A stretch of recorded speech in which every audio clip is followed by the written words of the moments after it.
വീട്ടിലൊരു ചാറുണ്ടാക്കിയത് ഇതുപോലെ ഇതുപോലെ സെറ്റ് ചെയ്യണം. വന്നിട്ട് പല ആൾക്കാരും ഉണ്ടായിരിക്കും, പക്ഷെ ഏറ്റവും ആപ്റ്റായിട്ടുള്ള ഒരാളെ നിങ്ങൾ സെലക്ട് ചെയ്യുകയാണ് ബുദ്ധി. നമുക്ക് കംഫർട്ടബിൾ എന്ന് പറഞ്ഞാൽ എന്ത് പറഞ്ഞാൽ ഓ സാധനം അയ്യോ സാധനം എന്ന് പറഞ്ഞിരിക്കുന്ന ആൾക്കാരാണ് നമുക്ക് സുഖം. അവരൊന്നും തിരിച്ചു പറയില്ല, അവർ നന്നാവില്ല, നിങ്ങളെയൊക്കെ നന്നാക്കുകയില്ല.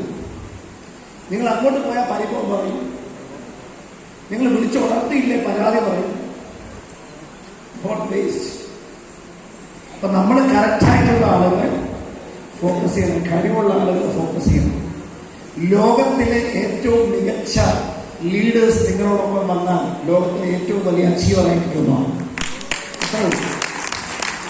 ഇനി അടുത്തത് ഞാൻ നേരത്തെ പറഞ്ഞു, നമ്മുടെ ITC ലീഡർ വളരെ ശക്തനായ ലീഡറാണ്.